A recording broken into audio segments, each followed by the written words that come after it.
Video like जरूर कर लीजिए और ऐसे वीडियो लगातार फ्री में पाने के लिए चैनल को तुरंत सब्सक्राइब कर लीजिए और बेल आइकन को जरूर टैप कर लीजिए ताकि आगे भी सारे वीडियो आपको मिलते रहे। यूट्यूब में फॉलो करते हैं तो प्लीज ये वाला फ्री टेलीग्राम चैनल जरूर ज्वाइन कर लीजिएगा। सारे नोटिफिकेशन सारे अपडेट यहीं पे आते हैं, ध्यान रखिए। नमस्कार दोस्तों, स्वागत है आप सभी का ऑनलाइन एग्जाम प्रिपरेशन पर which is the part of study for civil services.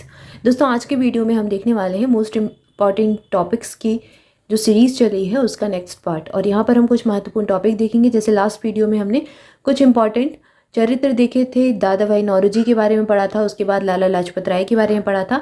आज हमारा टॉपिक है, सबसे पहले हम लोकमान्य बाल गंगाधर तिलक के बारे में जानेंगे। इनसे संबंधित जितने भी महत्वपूर्ण फैक्ट हैं उनको कवर करेंगे जो आपके एग्जाम की दृष्टिकोण से महत्वपूर्ण है। इसके अलावा हम इससे संबंधित प्रश्न भी देखेंगे। तो एक एक टॉपिक देखते जा रहे हैं, उससे संबंधित कैसे प्रश्न आपके पीसीएस की परीक्षा में पूछे जाते हैं वो देखते जा रहे हैं। तो पूरी इंपॉर्टेंट सीरीज है, एक एक टॉपिक बहुत इंपॉर्टेंट है और प्रश्न इनसे पूछे जाते हैं, इसलिए इसको बिल्कुल भी स्किप ना करें। पूरा आप जो ये सीरीज चल रही है रिवीजन सीरीज, इसको बिल्कुल अपना कंप्लीट करके चलें। प्लेलिस्ट बना दी गई है तो आप प्लेलिस्ट पर जाकर इसके प्रीवियस जो टॉपिक करवा दिए गए हैं उनको जरूर कंप्लीट कर लें। ये पूरा 60 डेज का क्रैश कोर्स चल रहा है यूपीपीएससी प्रीलिम्स की परीक्षा के लिए। आपका जो प्रीलिम्स का एग्जाम है 14 मई को एग्जाम होगा। नोटिफिकेशन आज यानी कि 3 मार्च को आपका ऑफिशियल नोटिफिकेशन आ जाएगा वेबसाइट पर। आपका एक जो ऑफिशियल नोटिफिकेशन आने के पहले संक्षिप्त विज्ञप्ति आती है न्यूज़पेपर में, या फिर न्यूज़पेपर में बता दिया जाता है पहले ही कि नोटिफिकेशन आने वाला है, तो वो आपका कल आ चुका है। उसमें बता दिया गया है कि 3 मार्च से अप्रैल तक फॉर्म फिल किए जाएंगे। तो 3 मार्च यानी कि आज को आपका ऑफिशियल नोटिफिकेशन आ जाएगा वेबसाइट पर। तो सब जाकर स्टार्टिंग में ही अपना फॉर्म फिल कर दें। लास्ट मिनट के लिए बिल्कुल ना वेट करें, क्योंकि फिर वेबसाइट नहीं चलती, बहुत सारी दिक्कतें होती हैं। इसलिए स्टार्टिंग में अपना फॉर्म फिल कर दें, फ्री हो जाए और तैयारी में जुट जाएं। ठीक है, अगर देखा जाए तो 60 से 65 दिन ही शेष बचे हैं और ये दिन बहुत इंपॉर्टेंट है।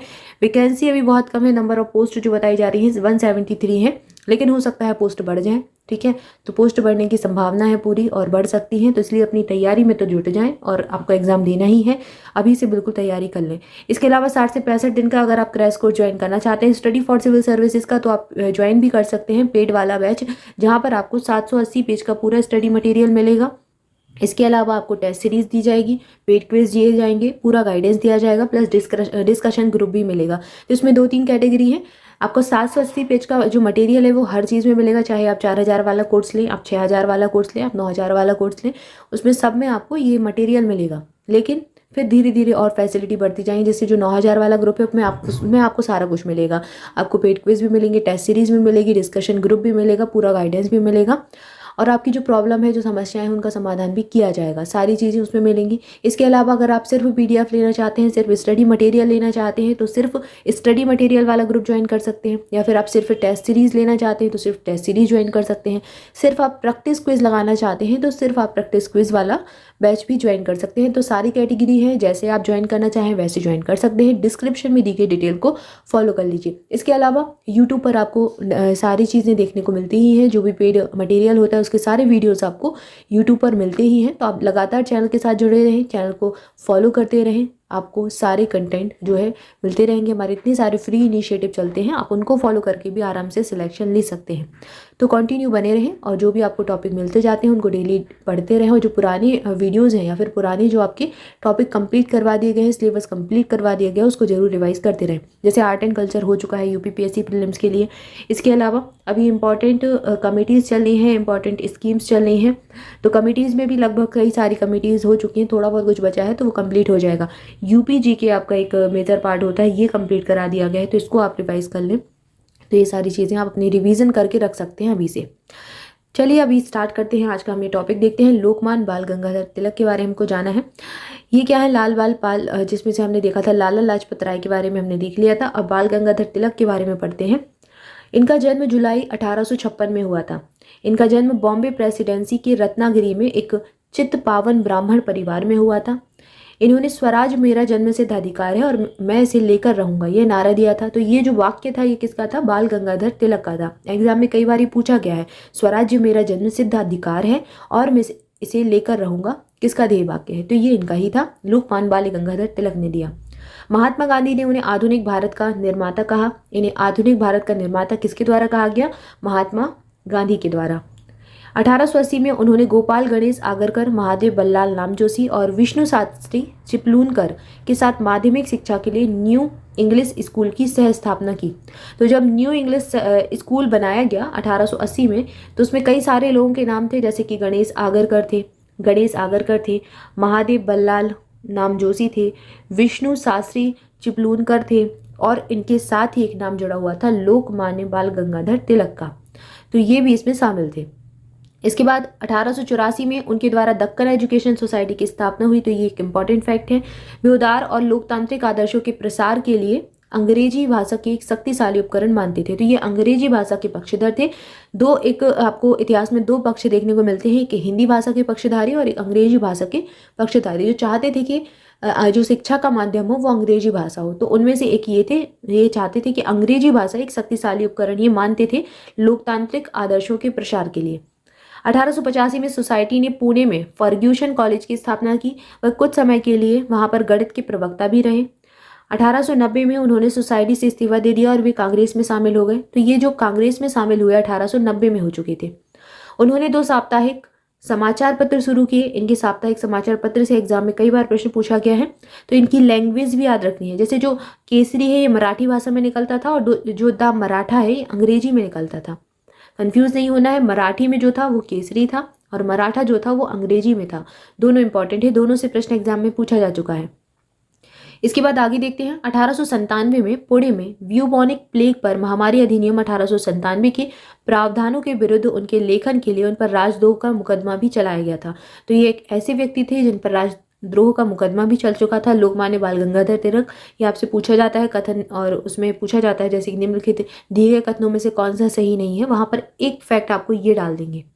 उन्होंने अपने लेख में कमिश्नर रैंड को निशाना बनाया, जिसके परिणाम स्वरूप चापेकर बंधुओं ने रैंड की हत्या कर दी। उनके विरुद्ध मुकदमे के मामले के दौरान लोकमान्य की उपाधि इनको मिली थी। उन्होंने इनके द्वारा the Orion researcher into the antiquity of the Veda और the Arctic home in the Veda, इनकी रचना भी की गई थी। तो ये जो है इनकी जो रचना की गई थी इन्हीं के द्वारा की गई थी, बाल गंगाधर तिलक के द्वारा। 1905 में उन्होंने बंगाल विभाजन का विरोध भी किया। उन्होंने स्वदेशी आंदोलन में ब्रिटिश वस्तुओं के बहिष्कार का समर्थन भी किया। उन्होंने जन सामान्य को एकजुट करने के उद्देश्य से गणपति उत्सव और शिवाजी उत्सव की शुरुआत की। और ये प्रश्न आपसे यूपीएससी में भी पूछा गया था, गणपति उत्सव और शिवाजी उत्सव किसके द्वारा मनाया गया सबसे पहले? तो बाल गंगाधर तिलक ने इसकी शुरुआत की। उन्होंने निष्क्रिय प्रतिरोध का एक कार्यक्रम भी प्रारंभ किया, जिसे बाद में गांधी जी ने भी अपनाया। उन्होंने 1908 से 1914 तक मांडले यानी कि ये बर्मा के जेल में ये रहे। 1908 से 1914 तक ये जेल में रहे। वैलेंटाइन सिरोल लंदन टाइम्स के संपादक थे, जिन्होंने 1910 में अपनी पुस्तक द इंडियन अनरेस्ट में एक लेख प्रकाशित किया, जिसमें इन्होंने तिलक को भारतीय शांति का जनक कह दिया। इन्होंने कहा कि जो तिलक है, बाल गंगाधर तिलक है, भारतीय अशांति के जनक है, अशांति फैलाने का काम ये समाज में कर रहे हैं। और ये कथन एग्जाम में पूछा गया है कि ये किसके द्वारा इनको ऐसा कहा गया था, या फिर ये कथन किसका है, ये कथन किसके लिए कहा गया है। हर तरह से प्रश्न एग्जाम में पूछा जा चुका है। इसके बाद अगला तथ्य है, तिलक ने उपरोक्त व्यक्ति के विरुद्ध लंदन में मानहानि का मुकदमा दायर किया। 1919 में ये मुकदमा हार भी गए। उनके समर्थकों ने मुकदमे के खर्च हेतु वित्त पोषण के उद्देश्य से तिलक पर्थ फंड की शुरुआत भी की थी। 1 अगस्त 1920 को असहयोग आंदोलन की शुरुआत के दिन तिलक का निधन हो गया था। गांधी जी ने स्वतंत्रता संग्राम में तिलक के योगदान को सम्मान देने के लिए तिलक कोष की शुरुआत की थी। तो ये सारी चीजें इनसे संबंधित ही है। इसके बाद अगर बात करें होम रूल आंदोलन की, तो इसका कारण क्या था, ये क्यों शुरू किया गया? भारत सरकार अधिनियम 1909 देश के राष्ट्रीय को संतुष्ट करने में विफल रहा। तो जो भारत सरकार अधिनियम 1909 आया था, ये विफल रहा अपने कार्यों में। इसके बाद प्रथम विश्व युद्ध के विरुद्ध भारतीय प्रतिक्रिया थी, और क्योंकि यह उस समय लोग युद्ध के समय की स्वाभाविक समस्याओं का सामना कर रहे थे।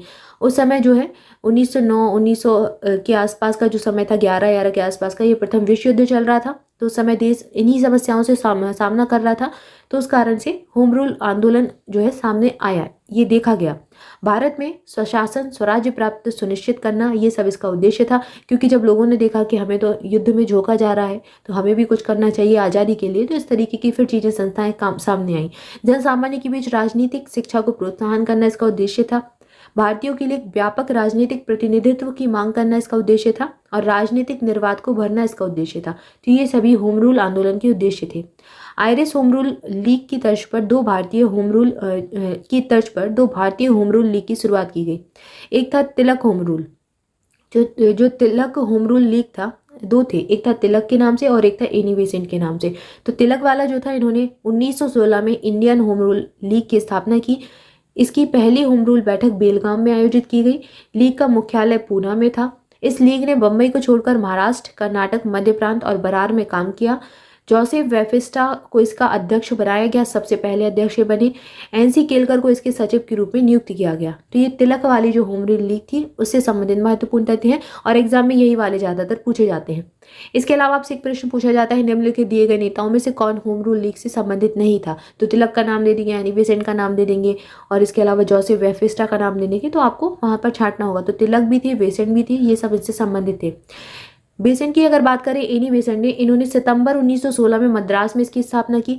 महाराष्ट्र, कर्नाटक, मध्य प्रांत, बरार को छोड़कर शेष भारत, बॉम्बे सहित में इसका विस्तार इनके द्वारा किया गया।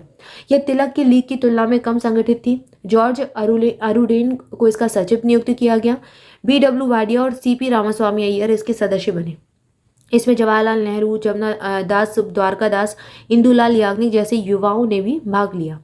इनके द्वारा शुरू किए गए अखबार न्यू इंडिया और कॉमनवेल्थ ने इस आंदोलन में महत्वपूर्ण भूमिका निभाई। तो आपसे यहाँ से जो प्रश्न पूछा जाता है, पूछते हैं बेसेंट के प्रमुख पत्र कौन से थे? तो न्यू इंडिया अखबार इनका था और कॉमनवेल्थ, इससे ये संबंधित थी एनी बेसेंट। क्लियर है?